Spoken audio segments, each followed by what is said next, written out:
What's up, everybody? Troy Cartwright here.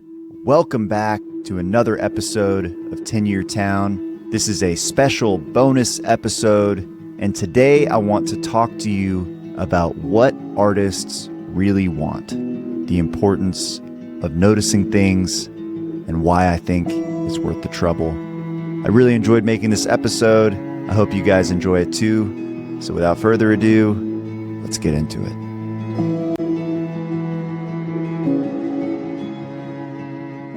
Every morning, I walk the same loop. I take the same route through the neighborhood, see the same trees. Sometimes the ground is wet with dew. Sometimes it's dry, and it crackles like paper. The world never stops changing. I try and walk without headphones so that my mind can wander. And when I'm really doing it right, I am very present in the moment. The other morning, I passed by this dying tree that's on my home stretch, and I heard something. It was a bird call that I didn't recognize. I looked up, and something was emerging from a cavity about 15 feet off the ground. Later, I learned that what I saw was a red-bellied woodpecker, which is a funny name because its belly isn't even red, and the red is on its head, like a little crown. But I was delighted by this bird with the wrong name. And the next day, I walked the same path, and I was excited to check on my new bird friend. But it wasn't there. And I've walked that path many times since, and still, no woodpecker. But this is what creative work feels like. You walk the same path, you use the same notebook, the same chord shapes, you use the same pen. You write about the same memory. That one heartbreak, we've all got one. You don't know what it is that you're hoping for. But somehow, deep down, you know that if you keep showing up, something magic will reveal itself. There's this thing called the Pareto principle. 80% of outcomes come from 20% of causes. Italian economist Vilfredo Pareto noticed that 80% of Italy's land was owned by 20% of the population. And later, people saw the same pattern everywhere. 80% of sales come from 20% of customers, and it's not an exact ratio. It could be 70-30 or 90-10, but it is a principle that illustrates that a small portion always has an outsized impact on the rest. This weekend, I did some bookkeeping, analyzing my songwriter catalog. I was looking back over 5 years, over 500 songs, and I realized that the vast majority of my revenue came from only a handful of those songs. Looking back over those titles, there are so many songs in that catalog that are special to me, even though so many of them never saw the light of day. Of the ones that did make money, I can't really pinpoint what I did that was all that different that day. But I do know that the ratio isn't a bug, it's a feature.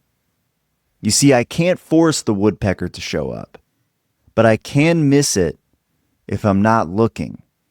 My most successful songs didn't happen because I was trying to make money that day. They happened because I kept coming back. And when you do that enough times, something eventually breaks through the noise. Maybe there's a more efficient way, but I've never found one. And if I did, I have a feeling that it might ruin the whole thing. We all want the fireworks, the big win. But even when you get it, it's never quite like what you think. The muse often appears as a flicker, and it only lasts if you're there to catch it when it does. There's another theory from math and physics I want to share that'll help illustrate what I'm talking about today. It is called the Chern-Simons invariant, and you don't need to know the equations, just the spirit of it. Think about stirring cream into coffee. Every morning, you follow the same ritual. If If you've been doing it long enough, you know the ratio by heart. You pour the cream into the coffee and you watch the color start to change. You find a spoon, and as it enters the coffee, you can't see the spoon anymore. But as you start to mix it all together, a swirl appears, and that swirl has a form. The Chern-Simons invariant doesn't measure what something is. It measures what it's been through. It's the form of the motion, the residue of the doing. I think that that's what my songs are. They're not just words and music, but rather they are little loops of experience, carrying the shape of the day that I wrote them. The man who developed that theory, a guy named Jim Simmons, founded Renaissance Technologies. It is still the most successful hedge fund in history. But here's what makes it interesting. They didn't hire finance people.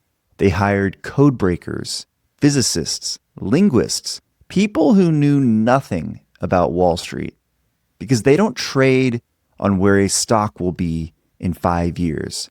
They trade on what it is doing right now. They trade on the pattern of the information in relation to everything else. And to me, it's an exercise in presence. They've got this system that is tuned to catch small, fleeting inefficiencies that most people miss. Their medallion fund averaged 39% annual returns after fees for over 3 decades. Basically, $100 invested in 1988 would be worth over $2.1 million today. Not bad. But you can't get in, and neither can I. Only employees are allowed to invest in the medallion fund because it doesn't work at scale. If you inject too much money into the system, it breaks. Think of it as a small stream feeding a hidden garden. Divert too much water and it floods. But you keep it narrow, you keep it quiet, and it can yield something quite rare. It doesn't need to scale to matter. It just needs the right conditions to grow what nothing else can. And I think this is an important realization to have, because in today's industry, we are obsessed with scale. How big is your platform and how fast is your growth? But you can only reverse engineer success so far. Eventually, you reach a wall that you cannot see over. But behind that wall is the most important part. That is where your creativity is, your voice, your secret sauce, the thing that only you can make. You can't reverse engineer that. Nobody else has lived your life. It is easy to lose your identity chasing formulas, and it's easy to forget the difference between your voice and someone else's success story. Something can start very small and still deliver fantastic results, because you cannot control what becomes popular. But the work that stays with me is the work that is truly original. And I don't think you get there by asking, how big could this get? I think you get there by doubling down on the things that only you can do. So that brings me to my next point. What do artists want? What do you want from this life? What gives it meaning? When I was starting out, I wanted what I thought was the same thing that everyone else wanted. Awards, accolades, number ones. But I don't think that's it. At least, I don't think that worrying about it is how you get there. My friend Martin Johnson, and he's a guy who has caught lightning in a bottle more than once, helped me realize something when I was at my lowest. When I thought maybe I should give all this up, I called him up, told him how I was feeling, and he said, "Troy, what we all really want is just another throw of the bone. And I thought about that for a while, and I think he's right. That's what every songwriter, every creative person is really after. We just want to keep playing the game. We love this game. And playing the game is the only part that we get to control. Glory is fleeting, but the pursuit, that's forever. You catch the song, you bring it back, and you can't wait to chase it down again. We are all walking different versions of the same loop. The more you walk, the deeper you go, and the deeper you go, the more you see. So what is it that keeps you coming back? What do you love about it? What's the part that you can't wait to do over and over again? I think refining your system over time is very powerful. It becomes a ritual. It's church on Sunday. It's Christmas with the family. It's opening day of your favorite baseball team. Showing up time after time starts to generate a gravity all its own. The line between genius and insanity is razor thin. Results are not guaranteed. Many of my favorite artists didn't get their flowers in their lifetime. Kafka, Schubert, Van Gogh, Bach. Soren Kierkegaard, the father of existentialist philosophy, died largely unknown. He spent his life wrestling with faith, doubt, and despair in a world that just wasn't quite ready to hear him. Thank God they kept at it anyway. I don't say this to discourage you. I hope that we all get rewarded for our work while we're still here to see it. But if you're feeling like nobody's listening, I just want you to understand that even when it doesn't feel like it, there is so much value in what you do. Keep pushing, because you have to walk the wire to get there. Even when it feels like nothing is happening, something always is. If you want to play the game for a long time, you've got to fall in love with the process. That is the only guarantee.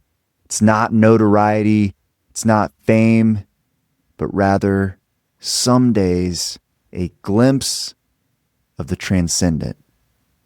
Or to put it another way, in my case, a chance to notice the red-bellied woodpecker when it shows up. So many people never bother to try, but it is in the trying where the greatness lives.